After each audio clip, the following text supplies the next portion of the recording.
They thought she was just a homeless girl he picked up for a laugh, but the moment his mother saw her face, the air turned cold, her hands trembled, and a long-buried family secret came crashing into their perfect world. What started as a joke quickly unraveled into a revelation that would shake everything they thought they knew. Welcome to Storytelling and Beyond, where every tale holds a twist. If you love powerful stories that pull at your heart and leave you thinking long after the credits roll, don't forget to subscribe, give us a thumbs up, and share this story with someone who believes in second chances. Now, let's dive in. The Bentley glided smoothly through the bustling downtown, its polished black frame a stark contrast to the cracked sidewalks and littered curbs it passed.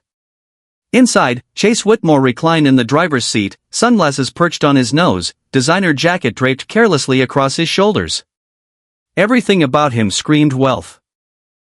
But his grin said mischief. Beside him, slumped in the passenger seat, sat a girl who didn't belong in his world, not by the way she looked, nor the way she carried herself. Her hoodie was tattered at the seams, her shoes barely held together, and the shadows under her eyes hinted at too many nights spent sleeping in fear and cold. Her name was Kayla. She hadn't told him that, but he had asked. Kind of. Sort of. You know, Chase said, turning down the music, you clean up okay for someone who lives in an alley. Kayla didn't respond. She was staring out the window, her jaw tight. He laughed to himself. Relax. It's not like I'm throwing you to wolves. Just my parents. They've seen worse. I think. Kayla turned her head slowly, her voice low and flat. Why are you doing this? Chase shrugged. Boredom, mostly. Mom's always bugging me about bringing a girl home. Thought I'd shake things up. So I'm a joke, she said bitterly. No, he said with a crooked smile. You're a statement. She looked away again, shame prickling under her skin. She wasn't stupid, she knew what this was. Some rich kid looking to shock his precious, country club family with a charity case. But her stomach had been growling for 2 days, and her body ached. He'd offered food and maybe a little cash. That was more than she could turn down. The car slowed as they turned onto a private drive lined with towering elms. At the end of the long path stood the Whitmore estate, sprawling, white, pristine. A mansion with more windows than she could count and a door taller than most apartment ceilings. Chase smirked. Welcome to the funhouse. The car stopped. He jumped out first, tossing the keys to a waiting valet. Kayla climbed out slower, wrapping her arms around herself. Before she could say anything, the door opened, and out stepped Veronica Whitmore, graceful, elegant, commanding in her cream blouse and tailored skirt. Her eyes lit up as she saw her son. Chase, darling. You're early. Then she saw the girl. Kayla. And everything stopped. Veronica's smile fell. Her posture stiffened. Her pupils dilated. It wasn't just surprise. It was recognition.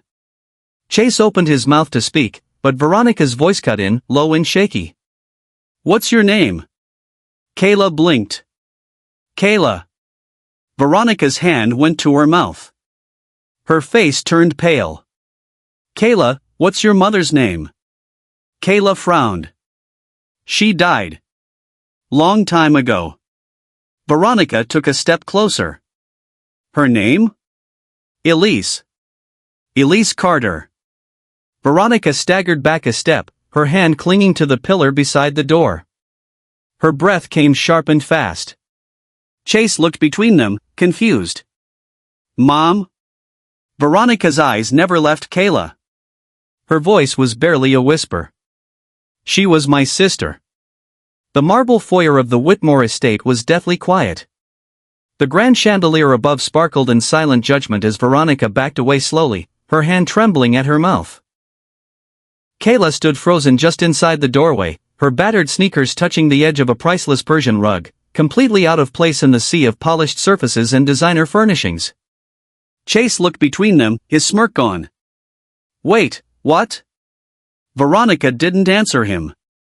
Her eyes were locked on Kayla's face, searching for something, a memory, a ghost, a trace of someone she'd lost long ago. Her sister's daughter?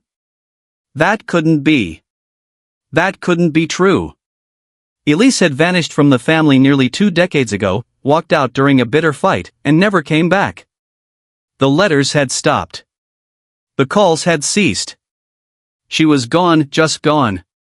Kayla, Veronica whispered, stepping forward now, a tremor in her voice. Where have you been living? Kayla's shoulders stiffened. Shelters. Parks. Sometimes I get a floor for the night if I'm lucky. And, your mother? Veronica asked again, her voice barely holding. She died when I was 9. In a hospital. I think it was cancer. Kayla's voice held no emotion, just facts. Cold and hardened by too many years alone. Veronica clutched the edge of a chair and sank into it. The room swam. Elise, gone.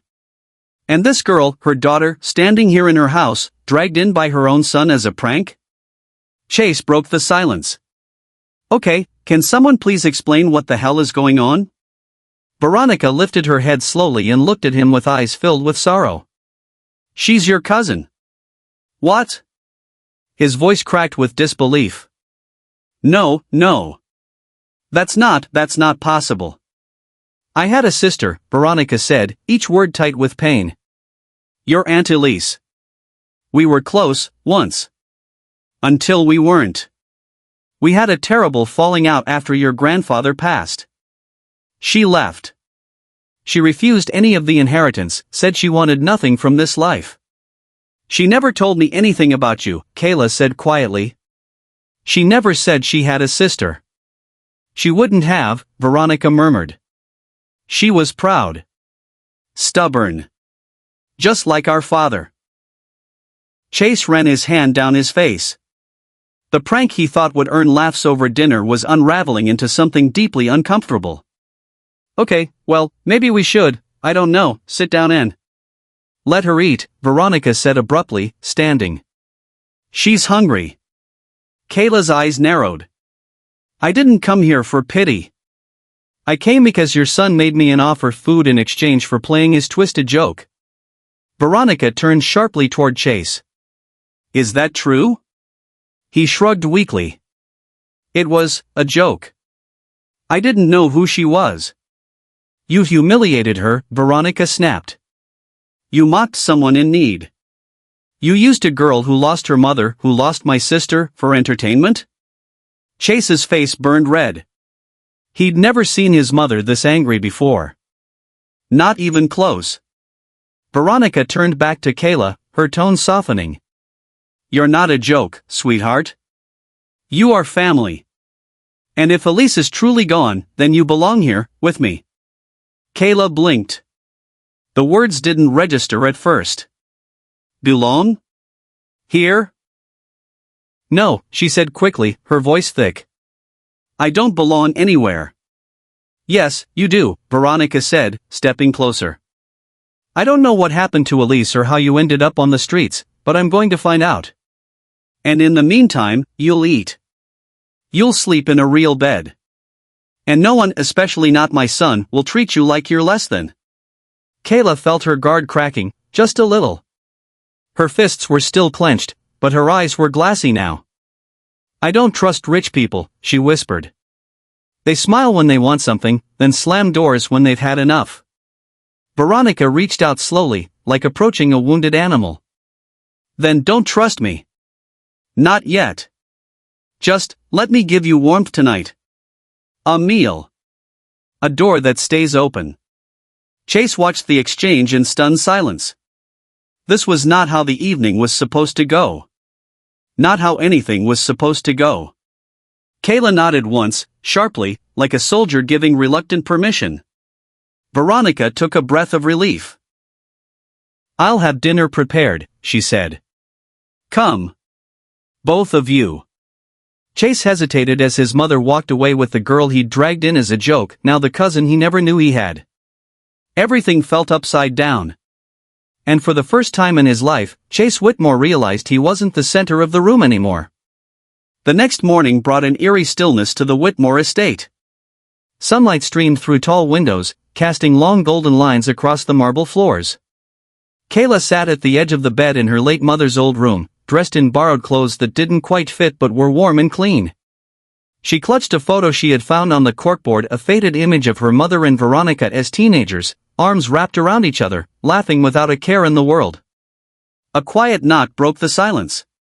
"Come in," she said, her voice still scratchy with sleep. Chase stepped in awkwardly, holding 2 steaming mugs. "Coffee," he offered. "I figured, peace offering?" Kayla raised an eyebrow but accepted the mug. "Thanks." He stayed by the door, unsure if he was welcome. "I just wanted to say I'm sorry," he said, not meeting her eyes. "Really? What I did was stupid, cruel even. I was showing off. I didn't know who you were." Kayla took a sip. "Would it have mattered?" Chase looked up. "Honestly? It should've. But yeah, probably." She gave a bitter chuckle. "At least you're honest." "I didn't grow up worrying about anything," he said, stepping further in. "Money. Food. Shelter. I've always had everything handed to me.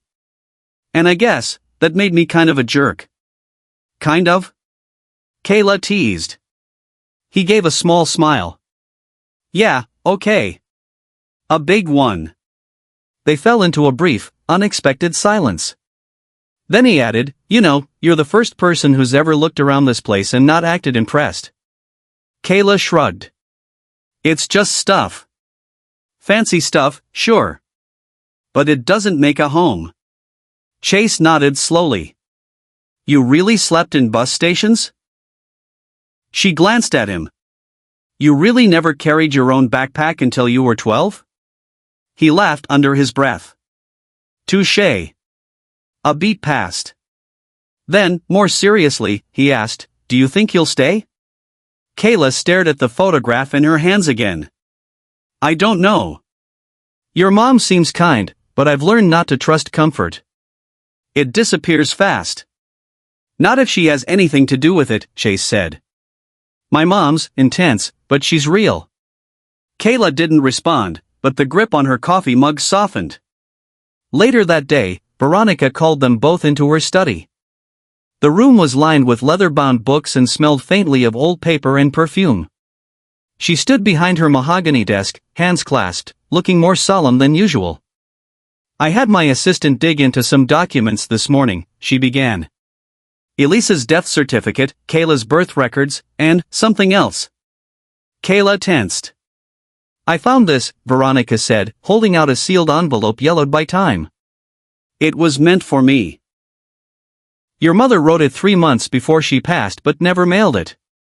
A nurse held on to it and tracked me down when she saw my name in a public foundation listing recently." She handed it to Kayla. Her fingers trembled as she opened the seal and carefully unfolded the letter. "Dear Veronica, if you're reading this, I suppose I've either forgiven you or run out of time not to. I was proud. Angry. But I never stopped loving you. I messed up, not just with you, but in life. But my Kayla, she's everything. I wish I could have given her more. I hope someday, if she finds you, you'll give her what I couldn't: safety. Family. A future.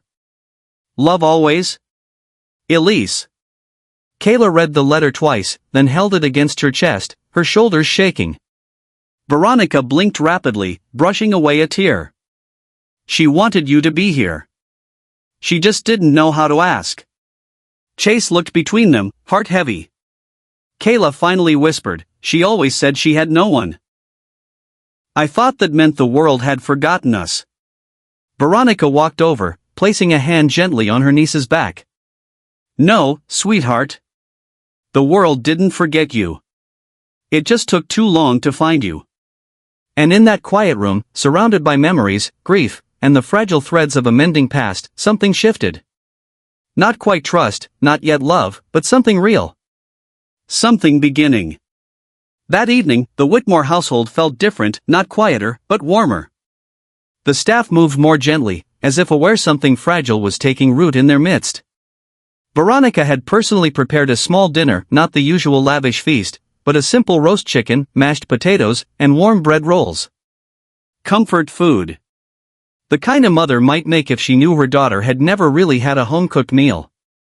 Kayla sat at the table again, but this time, she wasn't hunched or guarded. She was still cautious. Years on the street didn't wash away in a day. But she looked more present, more grounded. She had even allowed her hair to be brushed and tied back, and she wore a soft cream sweater that Veronica had once bought for Elise. As they ate, the conversation flowed a little easier than before. Chase told a ridiculous story from his prep school days, complete with wild impressions of his overly strict headmaster. Kayla actually laughed, a real, spontaneous laugh that lit up her whole face. Chase stared at her, amazed at the transformation happening right in front of him. "I can't remember the last time I laughed like that," Kayla said, covering her mouth shyly. "Then we're just getting started," Chase said with a grin. "There's more where that came from." After dinner, they all moved to the sitting room, where the fireplace crackled gently. Veronica pulled a large, dusty photo album off the shelf. "I want to show you something," she said, sitting beside Kayla and opening it. "Your mother and I, back when we were kids." The pages turned, revealing faded Polaroids and glossy prints, summer picnics, Christmas mornings, two teenage girls in matching dresses, giggling in front of a mirror. Kayla leaned closer, her eyes drinking in every image. "She always told me stories about being poor and alone. I didn't know this existed." "She wasn't always alone," Veronica said softly. "And she wasn't poor until she walked away from this life. I think she was angry that wealth didn't protect us from pain. From betrayal." Kayla paused on a photo of Elise as a young woman, holding baby Kayla in her arms. "She looks tired. But happy." Veronica smiled faintly. "She loved you. Fiercely. She was just broken in ways neither of us fully understood." There was a long silence. "Do you want to know what happened the night she left?" Veronica asked gently. Kayla nodded slowly. "She accused me of manipulating our father's will. Of turning him against her. It wasn't true, but she believed it. She thought I stole her future, her legacy. I tried to explain, but she wouldn't listen. She walked out with nothing but a duffel bag and your baby carrier. Why didn't you come after her?" Kayla's voice cracked slightly. "I was angry too," Veronica admitted. "And proud. I told myself she'd come back when she cooled off. But days turned into weeks. Then years. And by then, I didn't know where to start." Kayla swallowed hard. "I used to dream someone was looking for me." Veronica reached out and gently held her hand. "I should have been. I'm so sorry." Chase watched the exchange, his usual sarcasm nowhere to be found. For once, he wasn't the center of attention and he didn't want to be. This wasn't his story. It was theirs. Later, Kayla stood alone by the window, looking out at the vast, manicured lawn glowing silver under moonlight. Her reflection stared back at her. The girl who had survived alleys and hunger and fear, now standing in a house she never imagined would welcome her. Footsteps approached. "Veronica." "I know it's a lot," she said softly. "It is," Kayla whispered. "But I don't want to run anymore." Veronica nodded. "You don't have to. Not here." Kayla turned to face her aunt. "Then I'll stay. For now." Veronica pulled her into a tentative embrace. "Welcome home, Kayla." And for the first time in years, Kayla let herself believe it. Television. Thanks for watching this heart-touching story on Storytelling and Beyond. Speech Balloon. If this story moved you, don't forget to like, comment, and share it with others. Subscribe and hit the bell icon to stay updated with more emotional, inspiring stories every week.